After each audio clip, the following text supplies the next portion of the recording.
He's editor-in-chief of Breitbart News and a New York Times best-selling author.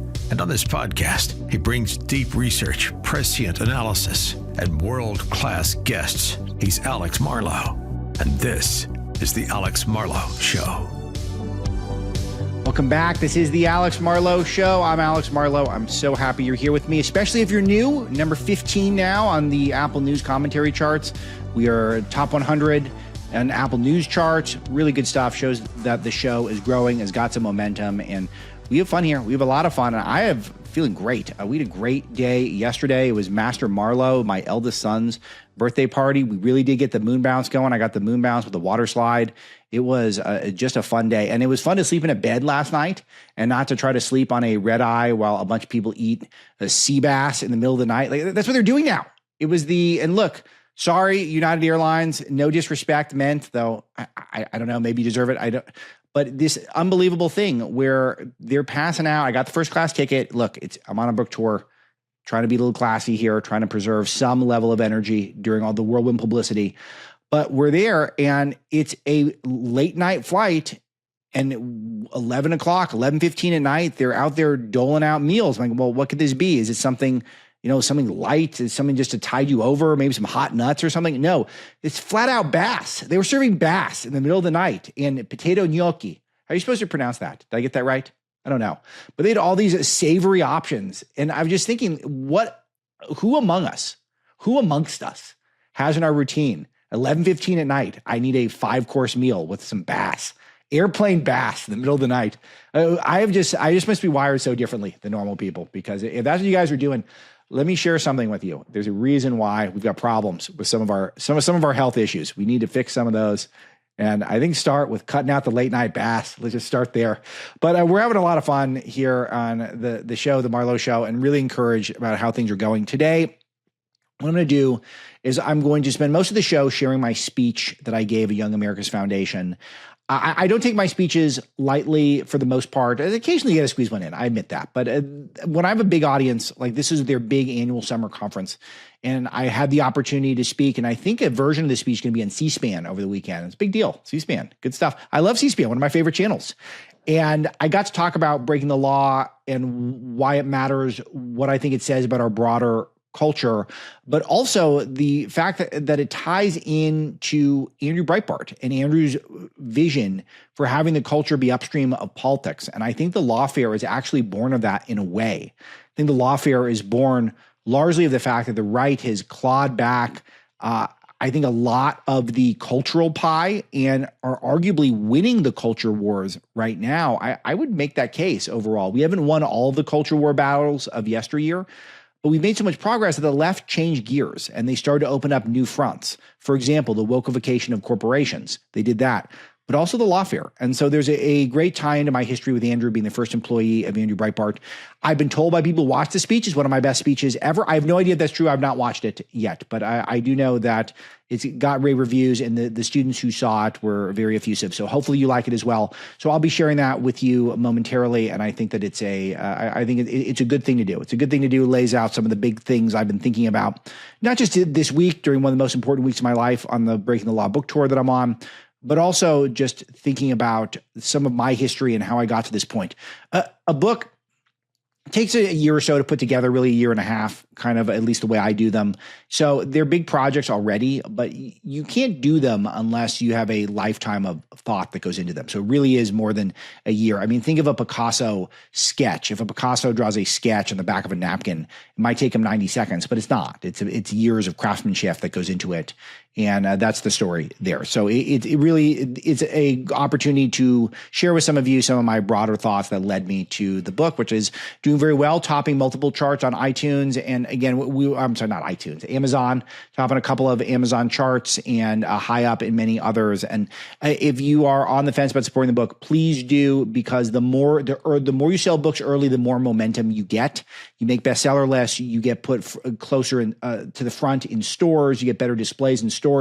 All that creates momentum for the book. And I will tell you, if every American read this book, then the lawfare superstructure would be immediately curtailed. I guarantee you, if your lawmaker read this book, if you read this book, you will get people civically engaged to make sure that we are prepared and steeling ourselves for battles yet to come and battles that are currently taking place, just maybe not in the public eye.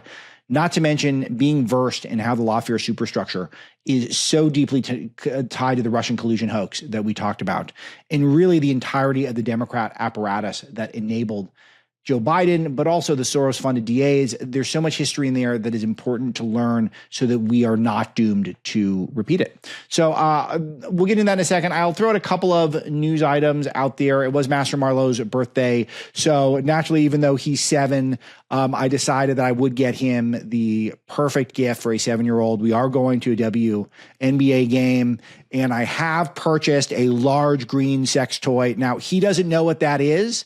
So if I get arrested and the next one, officers, you come to me and I will tell you I'm just trying to amuse my 7-year-old. He doesn't know what it is, but I'll tell you, it's just too funny. It's too irresistible. You guys can tell I'm being tongue in cheek here, but you're aware that there's this trend where a green dildos are being thrown onto the court at WNBA games.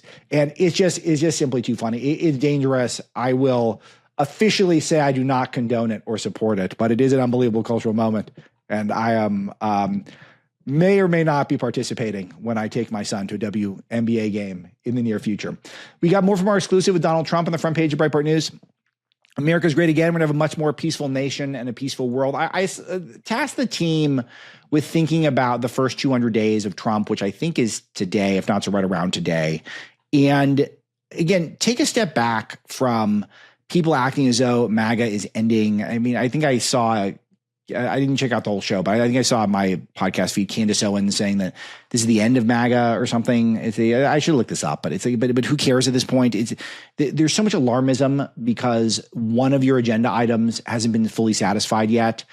And I'm not saying that people shouldn't be upset about certain things. If you voted for Trump and were hoping to get something and you didn't get it, you have every right to be frustrated, upset, but during the first 200 days, the amount of accomplishments have been unbelievable. The big, beautiful bill, of course, locking in that agenda, doing it quickly. I don't love that it's spendy, but it is overall a popular bill. It locks in the largest tax cut in American history, and it opposes the biggest tax hike, the no tax on tip stuff, incredibly popular provisions that are locked in from that bill that the alternative was not viable for us. We were not allowed to do that because if we did that, we would be essentially sacrificing the entirety of the agenda to the Democrats and we'd be throwing the towel for the midterm election. But big investments are coming in and cutting out a lot of the left spending and replacing it with stuff that makes a lot of sense.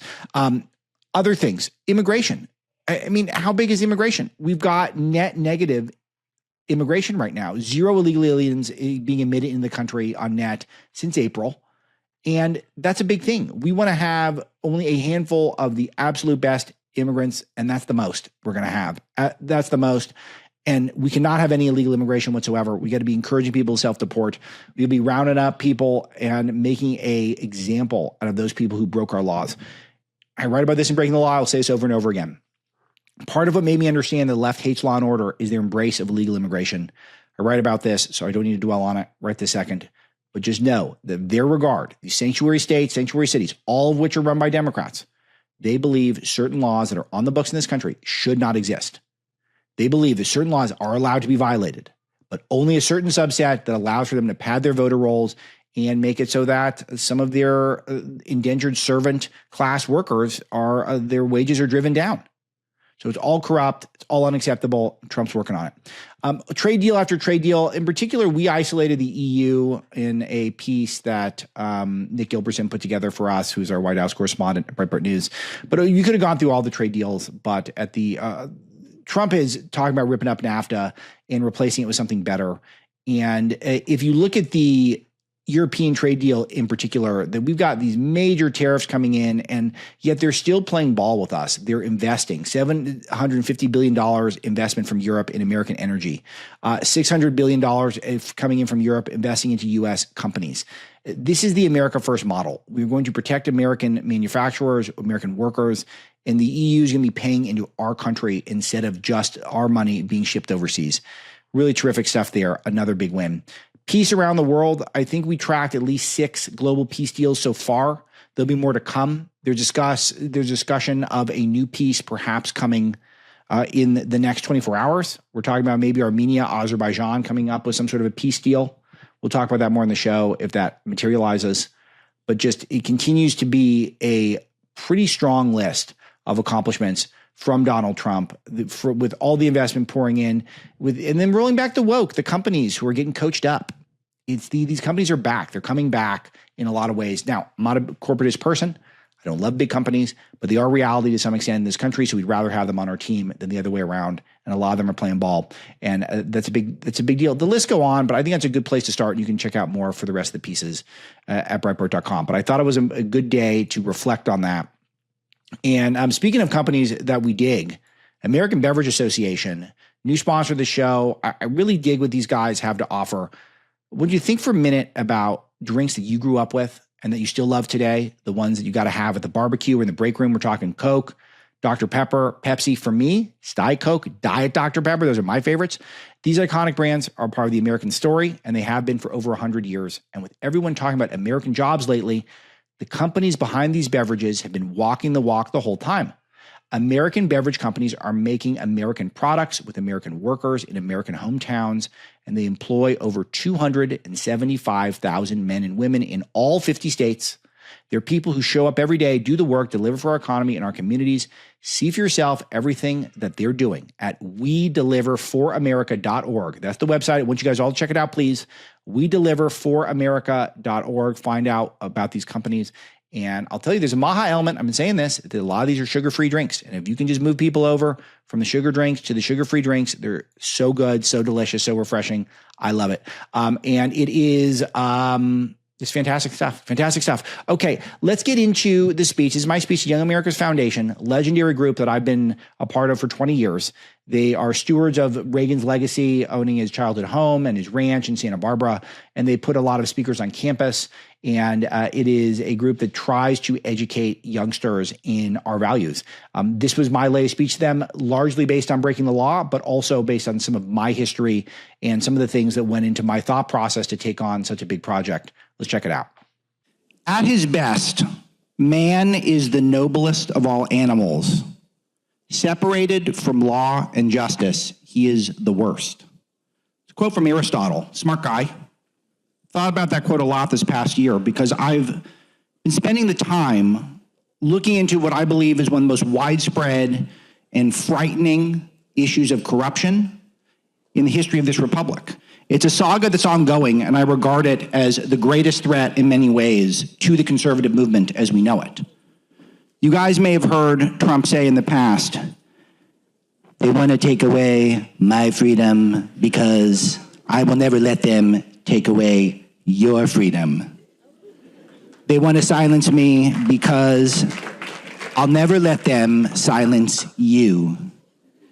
In the end, they're not after me. They're after you, and I just happen to be standing in their way.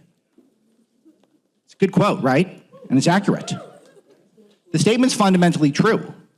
Trump is hardly their only target. He's merely the most powerful.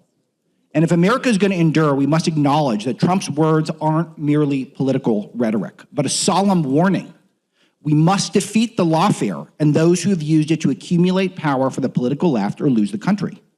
Stakes are that high, and the lawfare is now the new normal. Now is the time to understand what's happening and to prepare ourselves for the legal battles that are yet to come. But first, I want to talk about how we got here.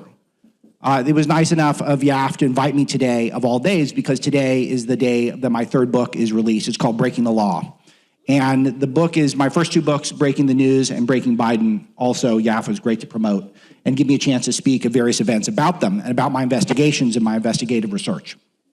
What I did is I looked into the ongoing lawfare, not just against Trump, but against his supporters, and then away the lawfare superstructure, the very well-funded and massive, widespread, made of thousands of people, very powerful, very influential, are continuing to use our legal system to weaponize it, to gain political advantage in this country.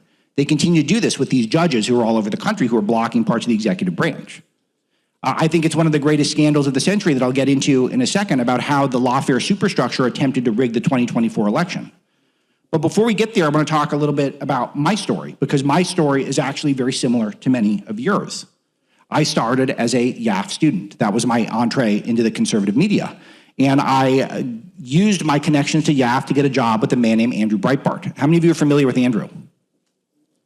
Andrew was the pioneer of conservative new media. He was a web journalist extraordinaire, the pioneer of conservative media, and we're all heirs to his legacy, and we did continue to use parts of his playbook.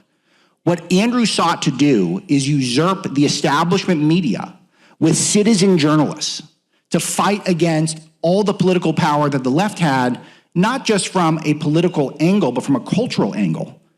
Andrew taught us how to be fighters, how to step out of the shadows, how to hold our ground in the face of adversity, how to never apologize. And you're only taking flack if you're over the target. These are all things that we understand as fundamentally necessary in our modern conservative movement, but no one really knew these things when Andrew started talking about them 15, 20 years ago. But he also taught us something which is really amazing, which is also happening in a big way, and you guys are part of this as well. He taught us that the best way to win is actually to have fun, to try to make this a movement with joy, with jokes, with memes, with attitude. And he took that mentality to his approach to the way he reported stories. It was very infectious. He would have wanted a movement that had a lot less Joe Biden in it, spacing out in his basement, and a lot more Donald Trump. It would have been a movement where he would have said that the left, if they're going to start elevating joyless scolds like Rosie O'Donnell, what we should do is we should try to co-opt Sydney Sweeney and make her ours. That was kind of an unbelievable thing. The left did that.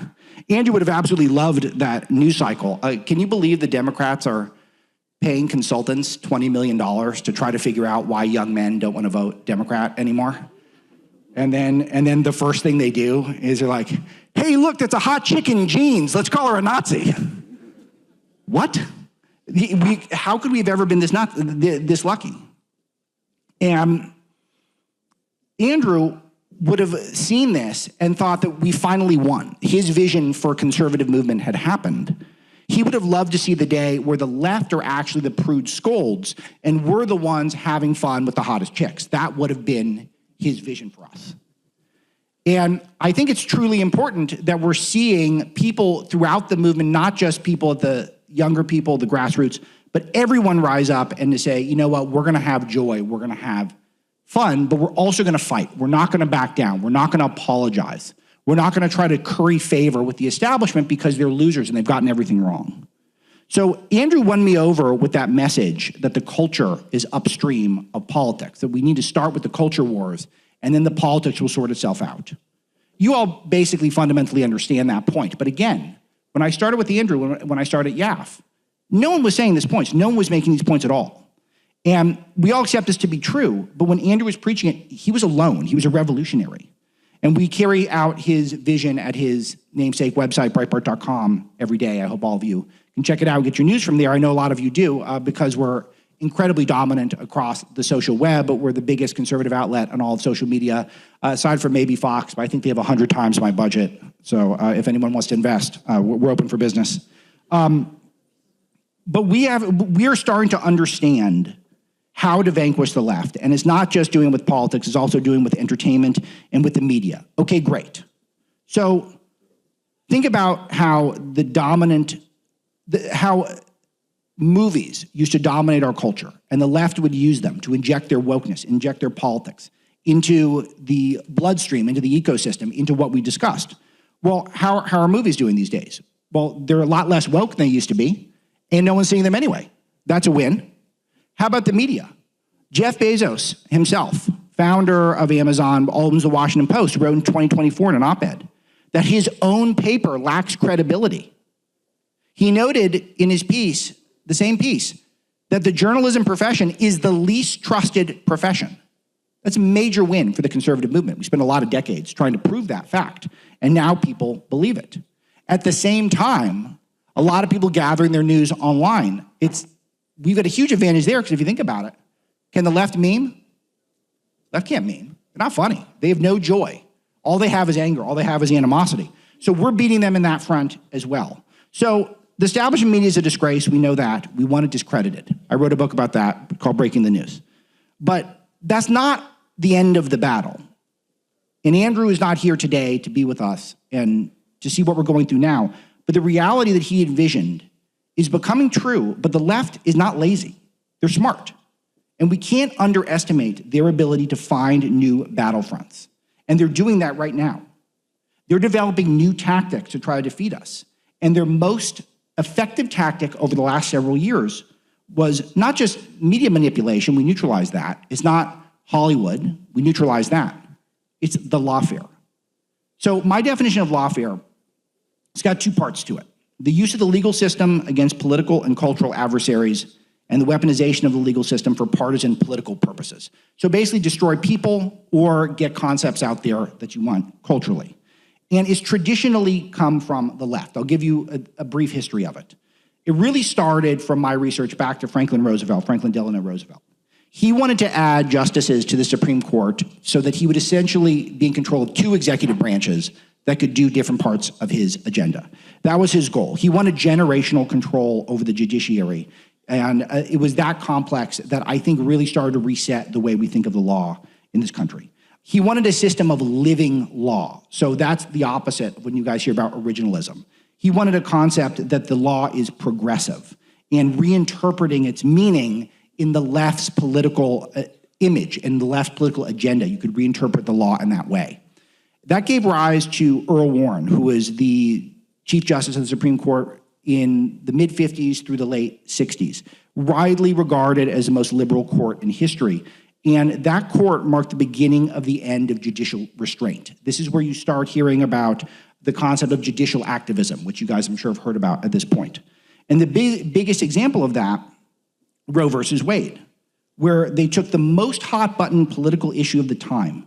They took it out of the public debate completely, and they treated it like it was a civil right. All of a sudden, the right to terminate human life in the womb wasn't something we discussed. It wasn't for people to decide with their families and God even. It was something that the government declared was a civil right, and you could not infringe upon it.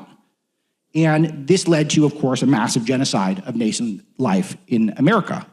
Our views, culturally, politically, the way we felt about abortion actually didn't change, according to the polls, but what did change was the quantity of abortions that took place. And it was all because of lawfare activist judges. So that's the DNA of the left. That's where it comes from.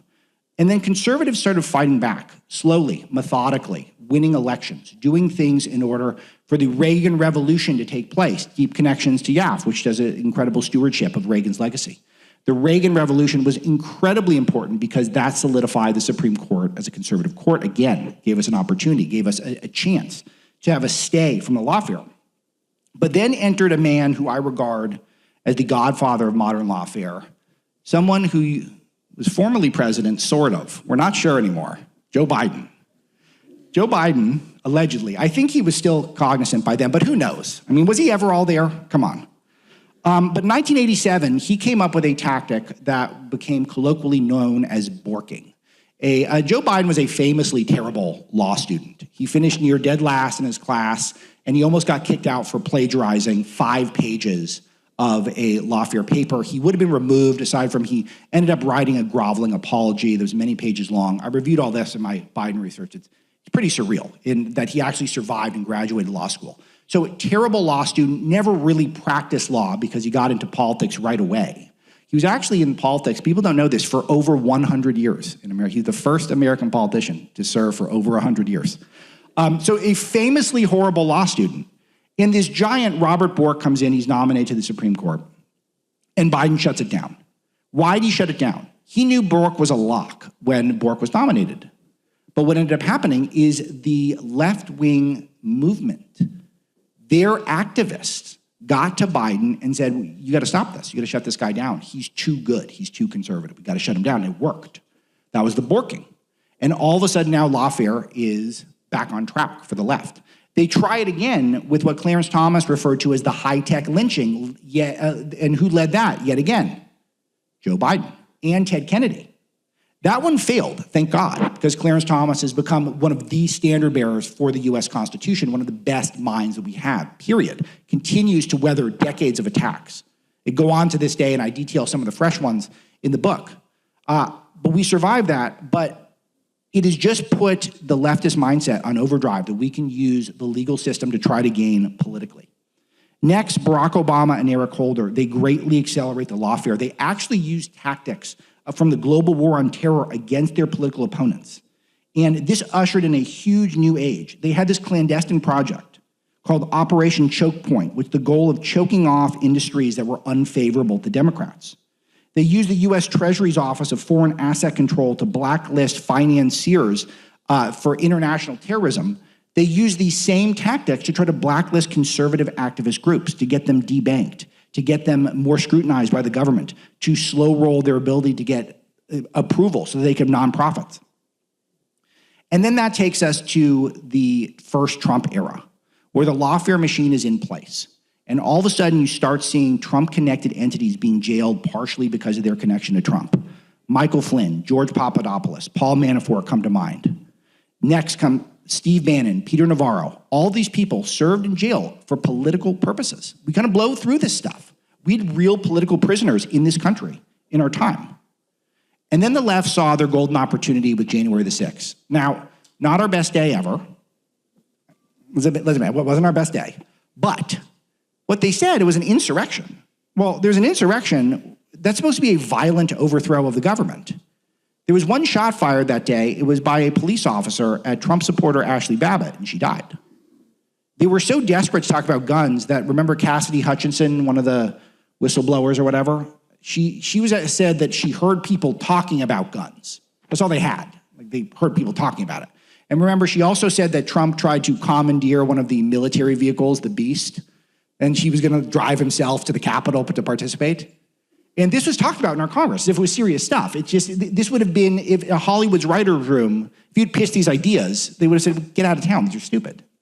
But yet this was taking place in our Congress, and all of it was designed to stifle the Trump agenda and make it so that he could not govern and that he could not be president yet again.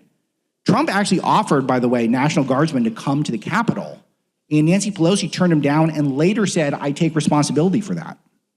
So if that really was an insurrection, it was clearly the lamest insurrection in the history of the world, because Congress was back in session a few hours later.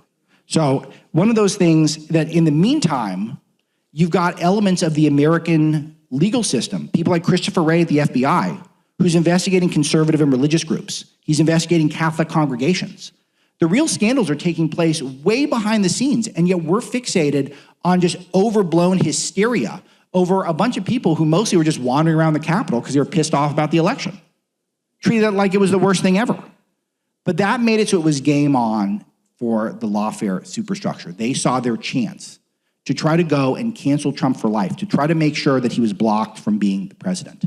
The centerpiece of breaking the law is I did an investigation of all 6 of the major cases against President Trump. And I'll go through some details with you here, but here is the main point. Every one of these major cases was directly connected to Joe Biden's White House. This is blatantly illegal. It is blatant election interference. And I regard this as the biggest scandal of the 21st century. And if we do not start holding people to account for what I believe will be found to be crimes, then they will just do it again in 2028, and they'll just do it again in 2032 and beyond. People need to be held accountable for what they did, try to subvert our democracy. They're the ones who said, we're the ones who are pro-democracy. They can't stand democracy. And if they could, they would have allowed for the people to go and vote and to choose their own president, not try to select the president on their behalf by trying to jail Donald Trump in the middle of an election and bankrupt them. Let me go through some of these cases and some of the connections to the White House. Of course, all the details you can get from my reporting, but some important things I want to emphasize. The Stormy Daniels case, which was framed as a hush money case. Not hush money. First of all, hush money is not illegal. You can pay someone to not talk. You can pay someone to not spread lies. It's allowed. And I cite examples of the book of Trump paying people who were going to publicly lie about him for stuff that was blatantly not true, but he just didn't want it to be a distraction. So he paid them off. That's fine. It's not illegal, and it doesn't even mean guilt. They frame it as that because it sounds sinister. Well, it was led up by these guys, Alvin Bragg, who ran for Manhattan District Attorney on the specific promise of getting Trump.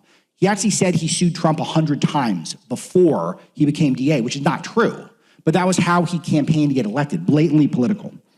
So during this case, that Bragg relied on these novel theories about the law to try to supercharge what would have been a misdemeanor that would have expired into some sort of a felony.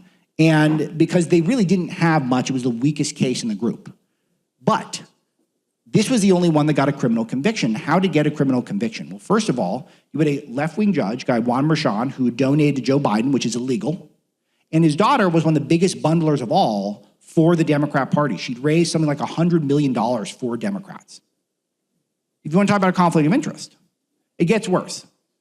The lead prosecutor on the case, a guy named Matthew Colangelo, he was the number 3 guy in Joe Biden's Justice Department. That's an organization of over 100,000 people. This is the type of job that is a springboard to be FBI director, cabinet secretary, even Supreme Court justices have previously held this position.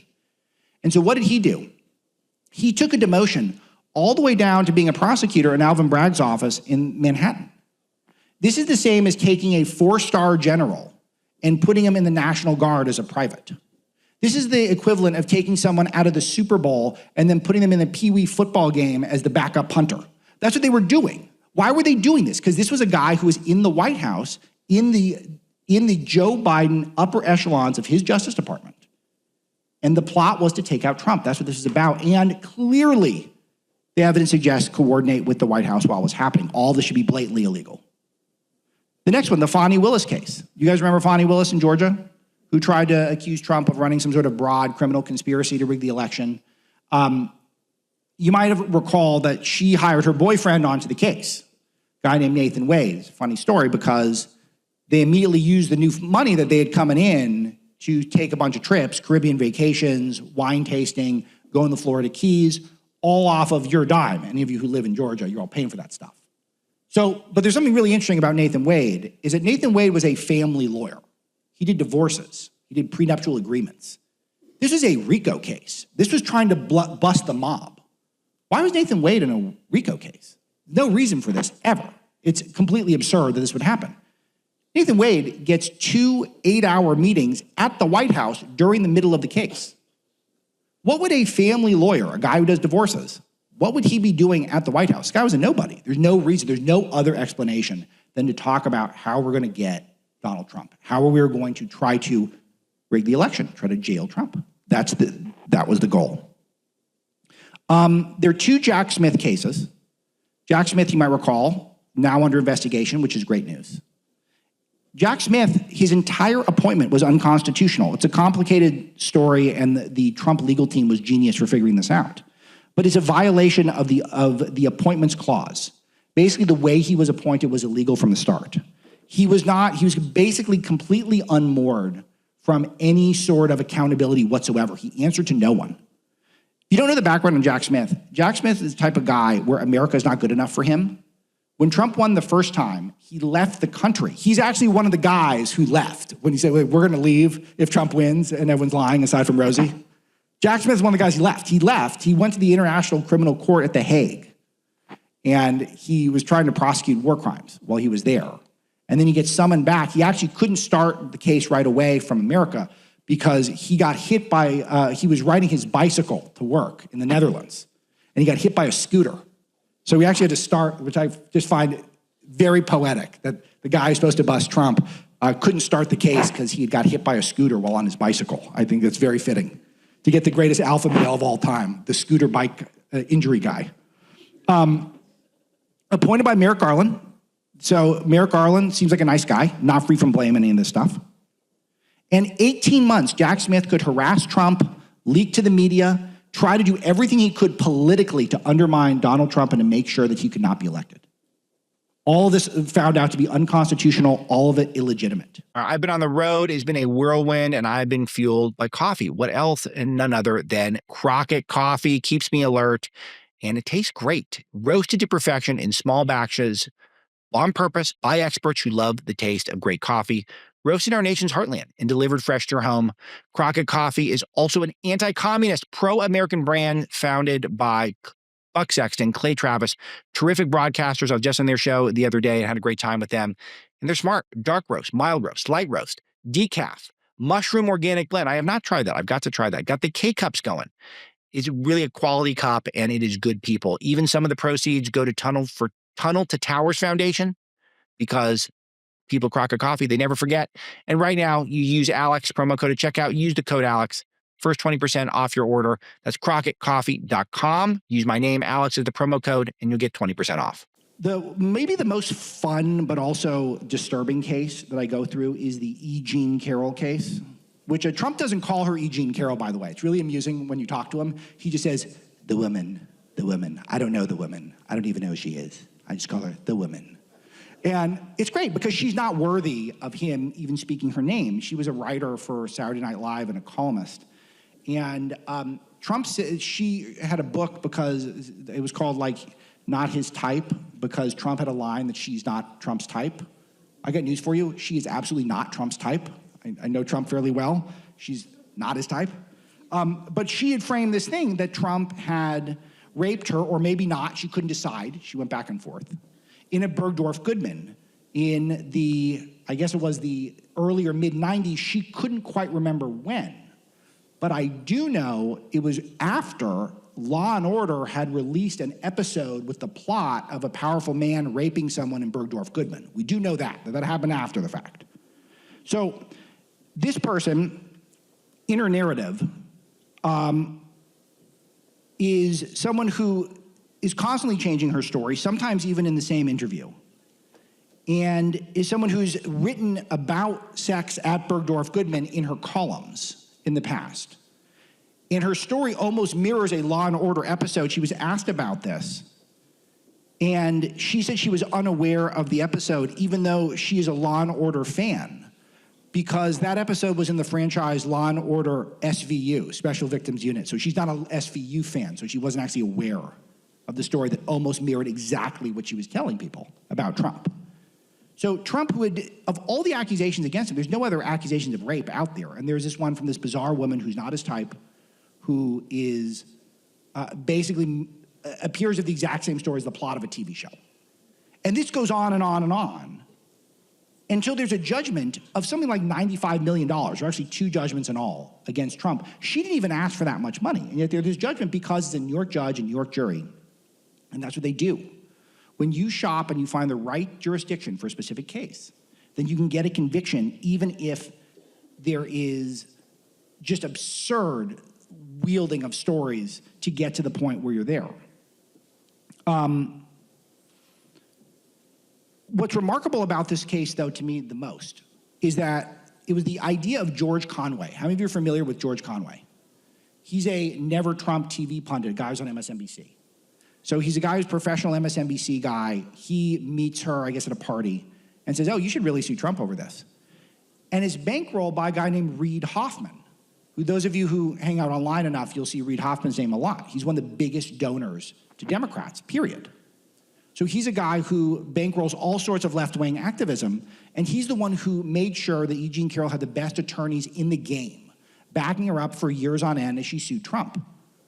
In the meantime, he's a regular visitor to the Joe Biden White House. He's meeting with Joe Biden in Silicon Valley. I counted 5 visits to the White House just in 2022 alone during the midst of this whole saga. What do you think he's talking about while he's there? I don't know the answer to this. This is where the investigations need to begin.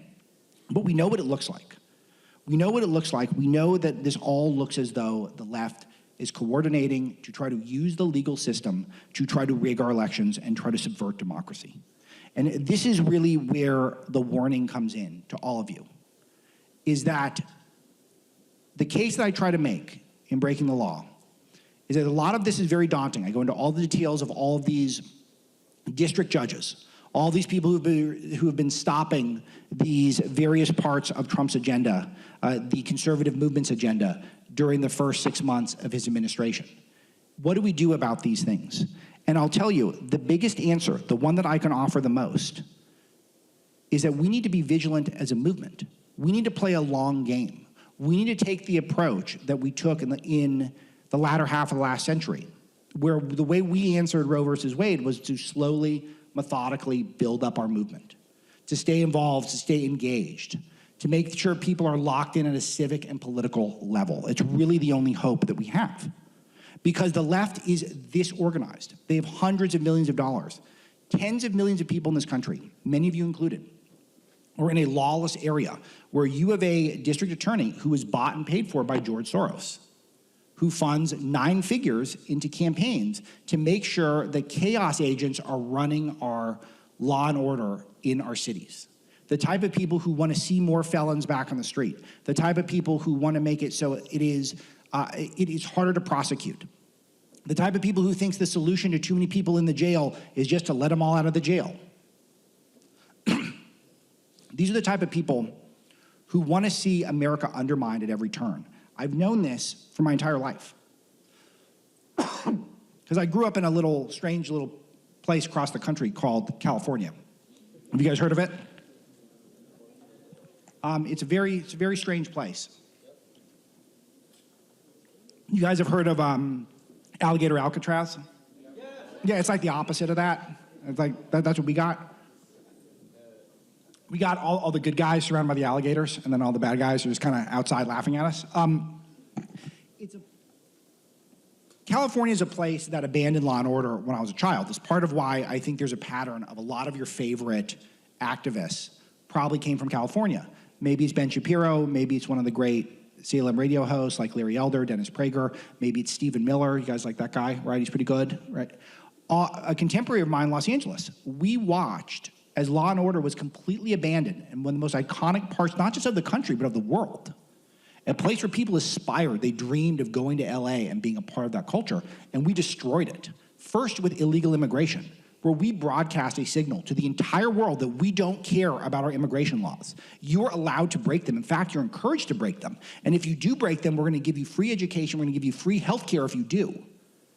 And in the meantime, all of our test scores went down, cost of living went up, crime went up, and anyone with a brain is sitting there going, oh, this is a terrible idea. Why do we keep doing this? But we kept electing Democrats, and we kept the experiment going. If you want to know why some people have such rhinoceros skin who are so good at taking flack, a lot of us who grew up amidst this insanity in these parts of the country that were just eating ourselves alive, and we were getting called racist for pointing it out, we got very numb to it. And we're able to say all sorts of things now that without feeling any guilt whatsoever. Because we know that these people are frauds and they're liars, and they're the ones who are ruining our cities. And the only path back is to restore law and order. And the only way to restore law and order again is to keep all of you engaged. There is a part of our system that needs to be curtailed. The nationwide injunctions that we talk about, judge shopping, there's lots of details in the lawfare that are going to be a big process to fix. We're not going to just be able to magically remove the threat of lawfare all at once. It's not going to be one of those battles. The superstructure's in place. They're working right now to figure out ways to make it so that they have an easier path in future elections in order to win. But the one thing that we can do is that we can identify that the real problem with the American judicial system right now is as simple as this, and it's a big one, but it's a simple one. There's just too many liberals on the bench. There's just too many liberals. And how are we going to defeat them?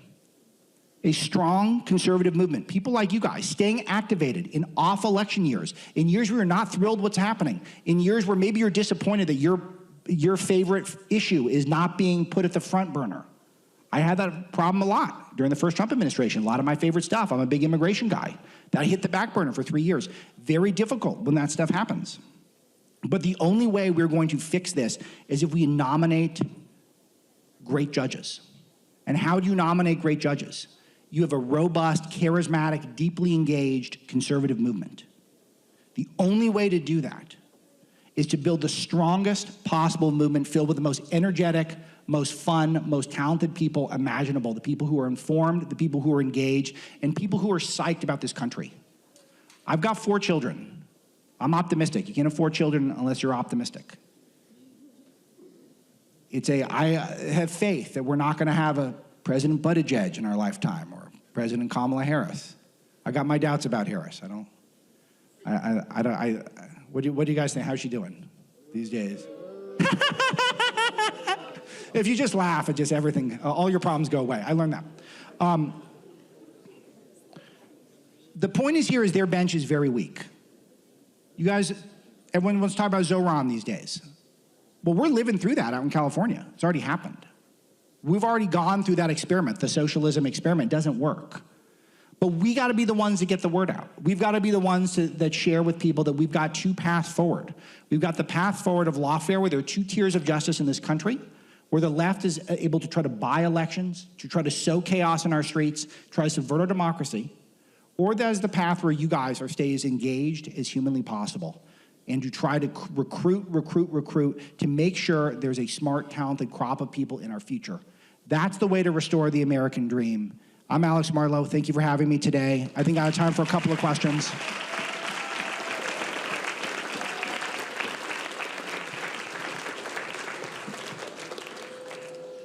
Hi, my name is Joshua Beckham Kim, and I'm a Korean-American studying abroad at Toronto Metropolitan University in Canada.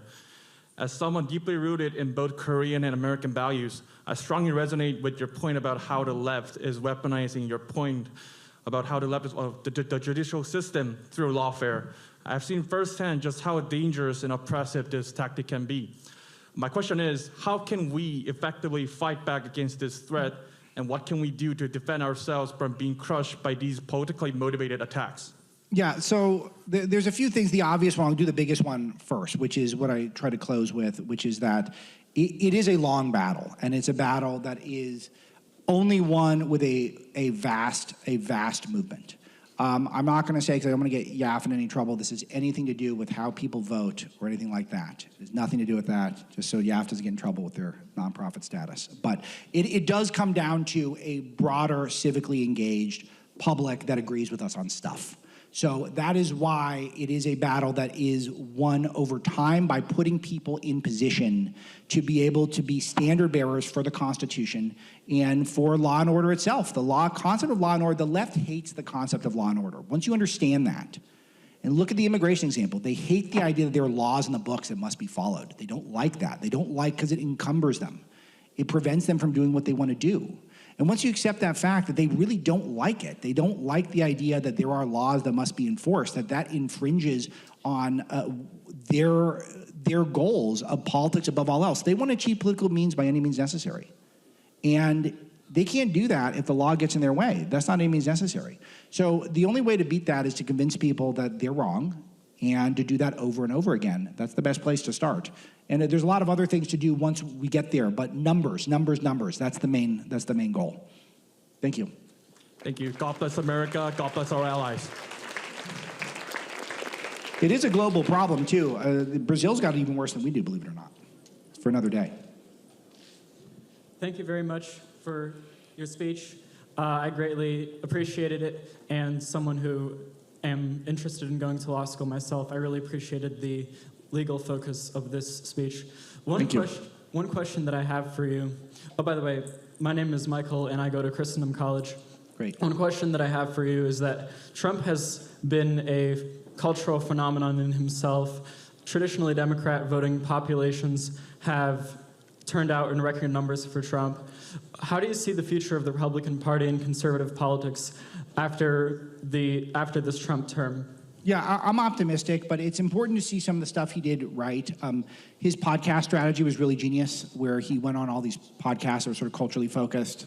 That was really good. I think the left is offering nothing for young males in particular, and I don't think they're offering a lot for young females as well. I think that they're trying to force the woke on us, to force men into women's sports. You know, a penis in every female locker room, that sounds great. Like, what's that about? They're not going to be happy until there's only men on the women's podium at the swimming event. Like, why? Like, that's a terrible idea. So if they're stuck on that stuff, I think I'm optimistic we're in good shape. But promises made, promises kept. So if he says he's going to do stuff, you know, I'm sure some of you are thinking about the Epstein stuff. If we're being told something's going to get released and it doesn't, that's not helpful. So we got to try to avoid those mistakes. And if we can do that, then I think we're going to have a real good shot, because the left just really, really is doing poorly right now. Thank you very much.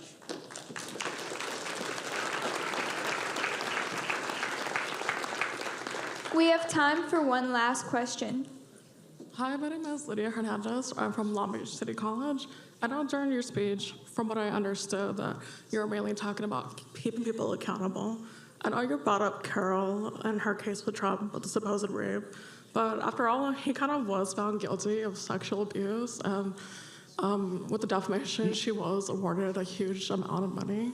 I'm just curious, like, how should we take that, just the verdict of it?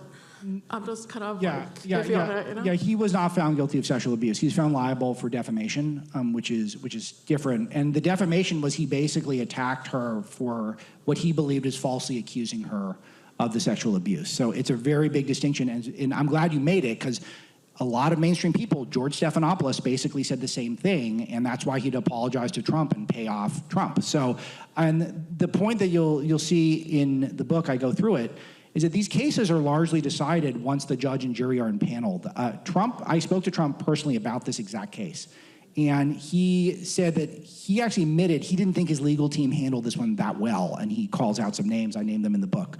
But he said it doesn't even matter. If he had OJ's attorneys, he said to me, it wouldn't have made a difference, because once the judge and jury were there, he was done. And so that is corruption. If you cannot get a fair trial in America's major city because you're a conservative politician, that is a disaster for this country. That deeply undermines law and order. And it's a terrific question, because it allows for me to clear up some common misconceptions that a lot of people have, I think, about some of these major cases. That is a huge, huge scandal that I think we're just beginning to understand. So thank you. Thank you, everyone. This is always a blast. I love Young America's Foundation. Have a great rest of your week. And I'll be signing books outside.